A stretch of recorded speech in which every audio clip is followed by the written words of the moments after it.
Hey guys, Zane here, welcoming you to the March edition of the Imperium Report. This month we've got interviews with the Trade and Industry Division, as well as the Operations Division. But before we get to those, here's a little community news for you to keep you up to date. Imperium flight events are still ongoing, happening Thursdays at 2000, is that how you say that?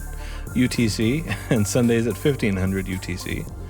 SCB Community Meetings are happening every other Saturday at 2100 UTC. The next one will be on the 2nd of April, and you can find more information about those two events on the forums or below in this post. Did you guys see the latest episode of the Imperium Insider? It's been up for a few weeks, so if you haven't, go check it out. And as well, check out all the Imperium social media. You can find those by going to imperium.sc/Twitter/Facebook and /YouTube. We want to congratulate Sir Belial, who's been awarded the Arena Commander Leaderboard Award.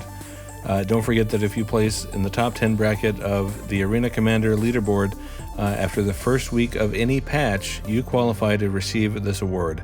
Don't be shy to let us know.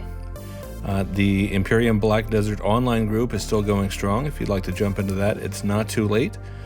So be sure to find someone involved in that group and let them know if you want to participate. And finally, an important note for anyone interested in going to GamesCon or CitizenCon, see the links in the description of this video and find the details about Imperium's presence at both of these events. All right, without further ado, let's get to our interview with the Trade and Industry officers, Siberian K and Nameless. As the backbone of Imperium's workforce, the Trade and Industry Division, or TNI, is dedicated to interacting with the economy, the acquisition and exploitation of resources, and labor-intensive non-combat tasks. TNI will not only ensure Imperium's economic strength, but also provide required equipment to the fleet and fulfill its logistics needs. Resource management and logistics will be essential to most in-game activities all across Imperium's divisions. I'm here with Siberian K and Nameless. Thank you guys for joining us. Hey Zane. Well, hi Zane, and thanks for having us. All right, so give us a little background on the two of you, why you joined Imperium and how you became officers.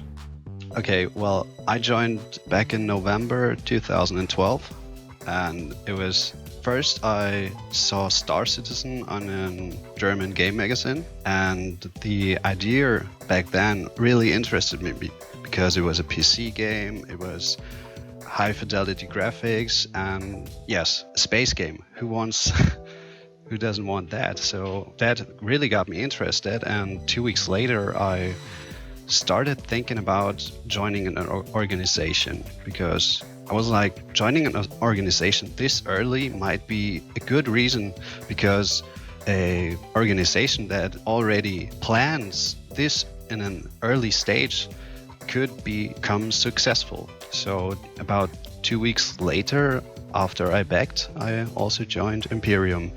And well, my application process was more simple than it is today, but I wrote a lengthy application.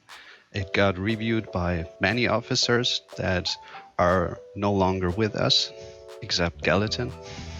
And so I became an officer and still am, and I think I'm actually the longest officer here, or oldest.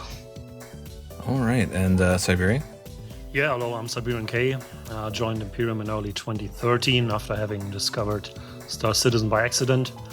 Yeah, originally I just wanted to hang around and wait for the game to actually be released, but I'm really bad at that, especially with the high potential of the game and basically the early excitement I had. I think everybody had when they first saw what this game could be and could become. This big world, multiple different gameplay areas. This game of all games that we always dreamed of it potentially could become, and it's still possible, I think, at this point. So yeah, the just hanging around and doing nothing and waiting for the game quickly changed to me becoming involved in all those different areas.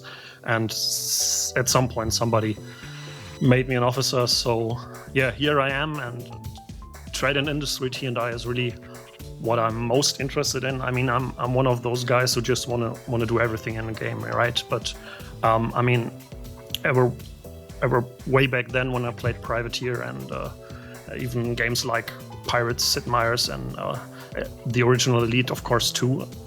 This trade part and the non-combat part already interested me, but I won't shun from a fight. But yeah, that's really my passion basically, and that's why I'm here. All right. So as I said back in the introduction, T&I is all about the economic side of the game, non-combat mechanics, but none of that is currently in the game, and the details we have from CIG are not always very specific. So what do you do with that? Yeah, Zane, you totally got us with this one. Traders, truckers, and miners are probably used to having to suffer through the most painful waiting with Star Citizen, because CIG is currently focusing on other areas first, right?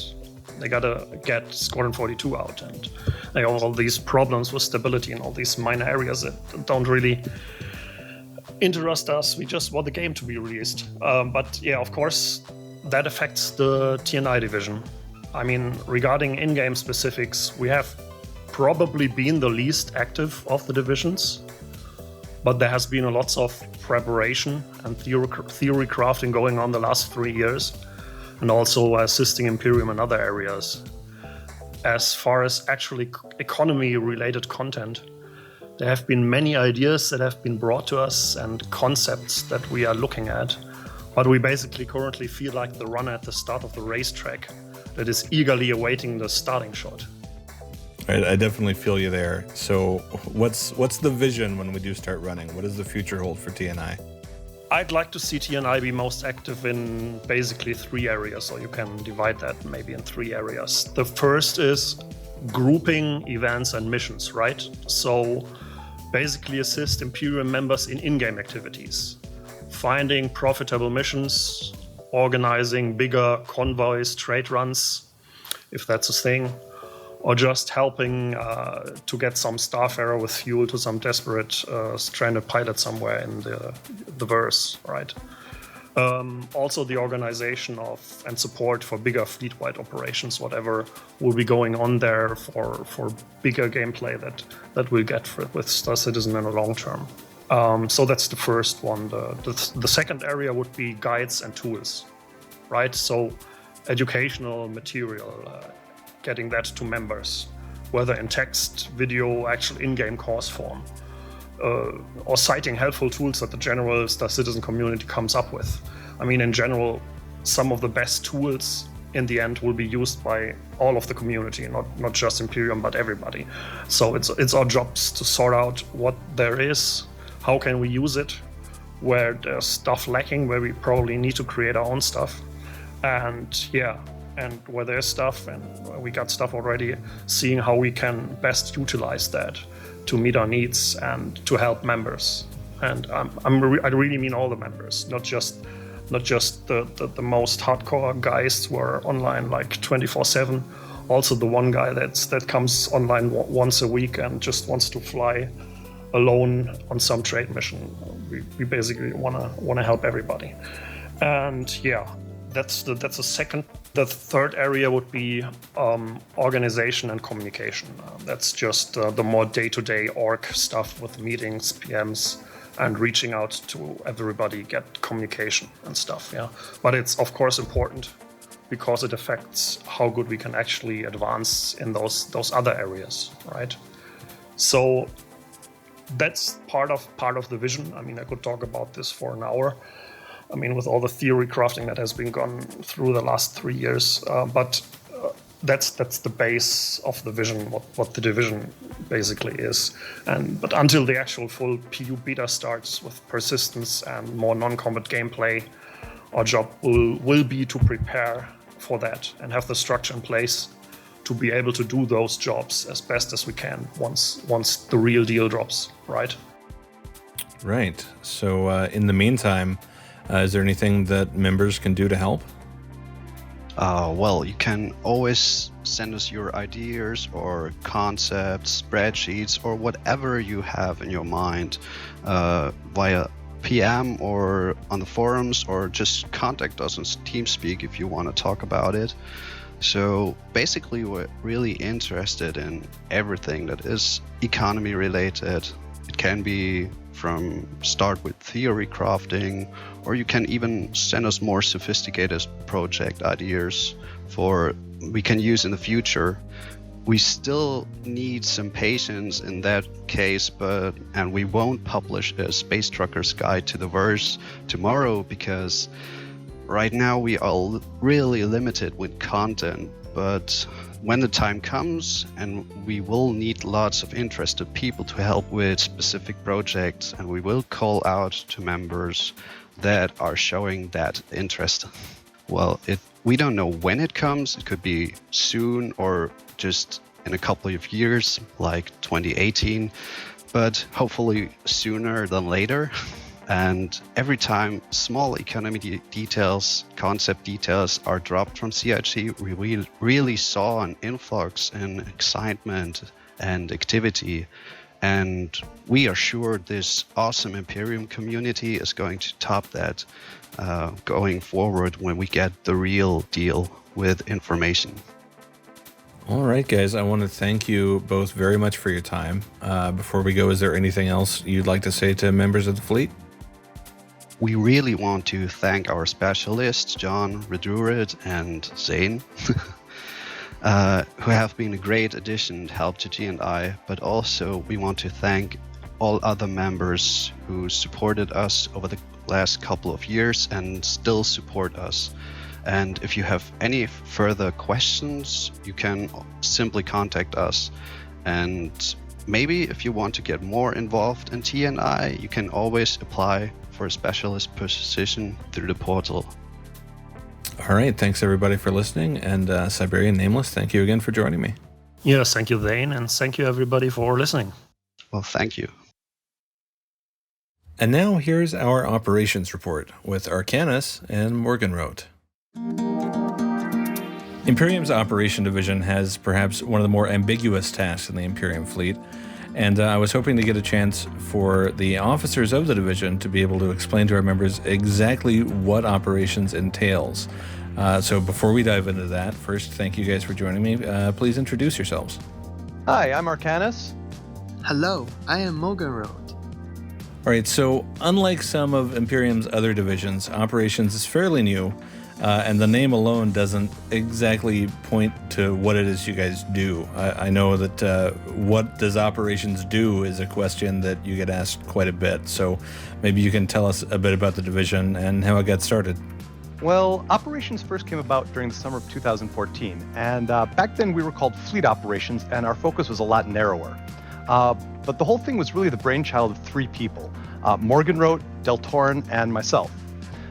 When it first started, Morgenroth and I were members of a unit called Quasar, which holds the dubious distinction of probably being the single biggest repository of capital ships within Imperium. But the problem is that we had nowhere near enough members to fly even a quarter of the ships that we had. And that was kind of embarrassing to us because we had all these great ships, but we couldn't fly them. Meanwhile, Deltorin had created a unit that a lot of people may have heard of called Capital Crew Company, and he was trying to organize those members within Imperium who were incredibly interested in capital ship gameplay, but perhaps they didn't own any capital ships of their own, whether it was because the ships were too expensive or because they'd missed one of the limited sales, or for whatever reason. We all got together and we said, what if we could create a way for people who own capital ships to find a crew, and for the people who want to play on capital ships to find a ship to fly on? And, our thinking was that would benefit the entire fleet by making the game more fun for our members, but also make the fleet stronger by, taking these capital ships and putting them to use. So we took that idea a few steps further, and we came up with the idea of using online tools to create a sort of a job board that could help match players and the ships together. So working with Imperium Academy to make certain that certain minimum standards were met so that people could work better together in that environment, and some of the frustrations that crop up in team play could be avoided. And so we took those ideas to Gallatin, who saw the potential in what we're proposing, and in September of 2014, that's when Fleet Operations was created. Okay, but that was Fleet Operations. Now you're just operations? What changed? Fleet operations and operations exactly the same thing, but it was kind of a logical progression. Operations is the result of some of the other changes that took place in Imperium back in early 2015. And you can see some of those changes in the Imperium Manual and the new Imperium Wiki. Basically what happened is that right around the time we were finalizing our first draft of the initial policies and procedures for fleet operations, members of Fleet Command took a look at our proposed job board for capital ships, and they liked the idea so much they decided to expand it to cover all the types of Imperium missions. You know, not just things for capital ships, but military missions, exploration missions, trade and industry missions. So, you know, everything from the small ships all the way up to the big capital ships that we were first focusing on. And so, as a result, we dropped the fleet operations moniker and we just became operations, because we don't focus just on capital ships anymore. We focus on all the operations that Imperium could conceivably have in the persistent universe. All right, so the job board that you mentioned, the mission system, how exactly is that going to work? Well, it's become a lot more than just a job board at this point, and we're not calling it that. We're calling it the Imperium Mission System, and it covers everything from solo players to entire units that want to find something to do out in the persistent universe. Right now, the tentative plan is to run the system through a dedicated section on the Imperium portal. And the first thing that people will see when they log in will be the mission board, which for the average user will list every mission with open player slots that is still in either the planning or the staging phases. Now, depending on the type of mission or the skills needed and the specialized equipment that the mission creator thinks will be needed or desirable, there may be extra requirements for those missions that are either desired or mandatory when signing up for the mission. And these facets will tie into your portal-based ship and equipment inventory and also into the Academy certification system. And it will all basically act like a check to see if you have the requirements needed for the mission before you're allowed to sign up for it. Now, within the mission system, all missions will be organized by ranks, with the simplest being a rank 0 mission, which is kind of an unofficial category that literally any SCB member, not just Imperium members, but anyone can have access to and use as an automated kind of a looking for group tool. And that's kind of our way of contributing to the larger SC community, allowing them to use some of our organizational tools and kind of see how cool Imperium might, working with Imperium might be. But the rank 1 through 5 missions, those will be, created by officers, specialists, fleet commands. They'll be based on the needs for the fleet, with higher ranking missions kind of the rank of the mission determining its priority and access to special equipment, fleet resources, ammo and fuel replacement or reimbursement, or even ship repair, all of which can be taken care of by the fleet. In fact, the highest ranked missions, there'll even be a pool of ships and equipment that has been lent to the fleet by various members that we will have access to in order to accomplish the goals of some of these missions. Including capital ships? Well, just capital ships. These categories can include rare weapons or priority access to ammunition stores, or even jumping to the head of the line in a repair queue, or whatever resources might exist in limited supply within the game. So right now it's really too soon to say exactly what they'll all entail, but yeah, we do have a number of people that have volunteered to allow Imperium to use their capital ships when needed. The important thing to remember here is that our job is to help players have fun and find exciting things to do in the persistent universe, all while advancing the needs of Imperium as a whole. Well, it sounds to me like fleet members using the system will have access to some pretty valuable resources. So let's say you've got someone who maybe doesn't have the fleet's best interest at heart. What's to keep them from abusing the system? Well, believe me, two of our greatest concerns are keeping information secure and preventing abuses of the system. Now, on the side with information security, regular members will not actually be able to see all of the details of missions that they aren't signed up for.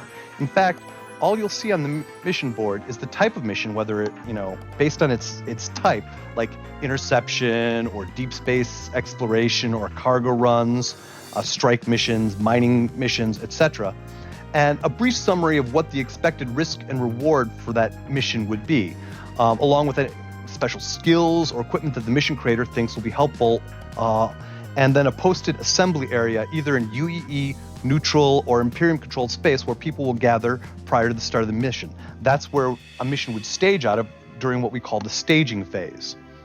Now, information about the exact mission goals and what routes the mission will take, will be hidden from people that aren't signed up for the mission, and it'll only be revealed to mission participants during that staging phase, just prior to when the mission launches.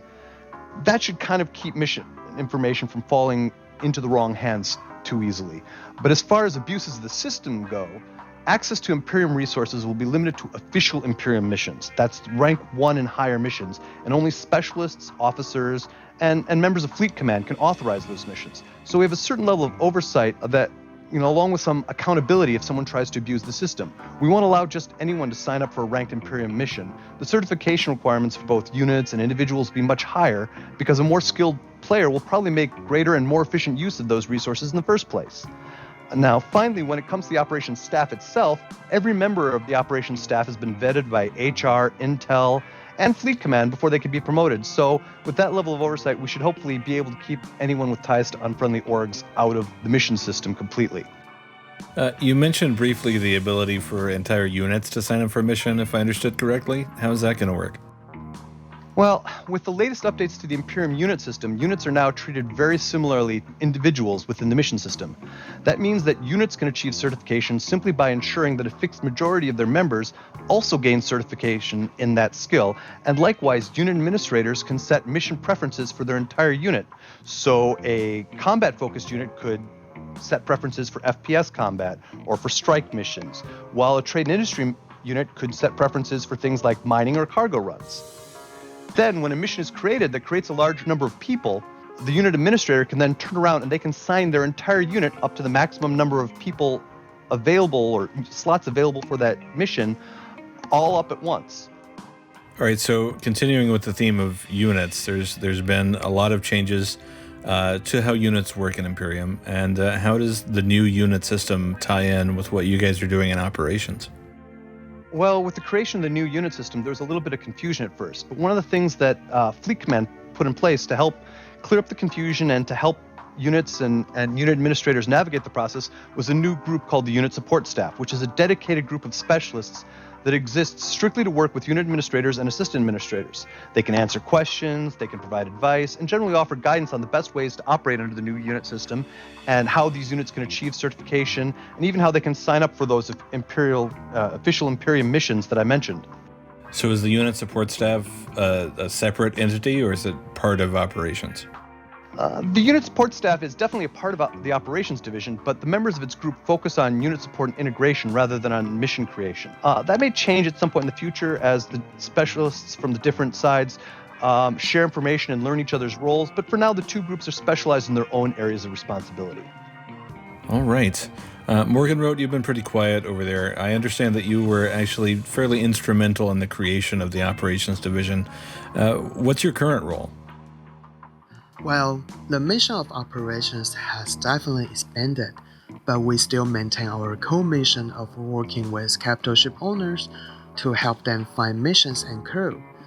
Currently, I'm acting as the primary contact for all of the capital ship owners in Imperium to make sure that any concern they have are addressed when they lend their ship to the fleet. And I also do additional outreach after special sales, like after the last Javelin sale, for example. So, is that all that you do? Well, I also maintain contact with our Asian community. One of the things that we identified early on is that for the operations and the mission system to work, we need to have a certain minimum number of members online and defending Imperium's interest. Right now, Imperium has a large number of members from both the Americas and Europe, but what a lot of people don't realize is that we also have hundreds of members from Asia and the Pacific Islands, especially from China, Taiwan, and other areas where English might not be everyone's primary language. Is there anything that you'd like to use this opportunity to say to our Asian community? Hello， 中文玩家的朋友们，大家好。如果你们有任何对于我们舰队或者是任务系统有任何建议，请让我或是管理团队知道。我们的论坛里有一个中文专区，希望大家多多利用这个专区去讨论以及交流有关星际公民的事情。请朋友们多多参与舰队的活动，以及持续的给我们建议。我们的目标是让帝国舰队成为星际公民里最好最棒的舰队，可是我们需要中文玩家的帮助来达成这个目标。All right. Thank you very much. I think that is about all that we have time for right now. I want to thank Arcanist and Morgan Rote for talking with us today. Do either of you guys have any last thoughts that you want to share with the fleet? The only thought that I have is that I want to encourage you to get involved.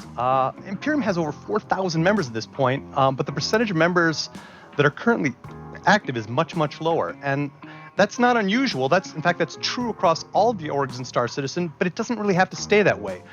Our greatest strengths are twofold. First is our level of organization. And I think, talking about the mission system so you guys can kind of see what we have on the horizon kind of underscores that and proves it.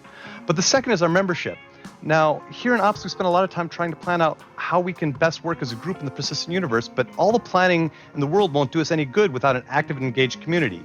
Tech Division can build us the most amazing set of portal tools, but they won't be any good if the people don't use them to register their ships or mission preferences. So I'd like to encourage people out there to register their ships on the portal and to start using some of these tools and flying with their fellow Imperium members. And above all, if you have any questions for us, don't be afraid to speak up. We want to hear from you.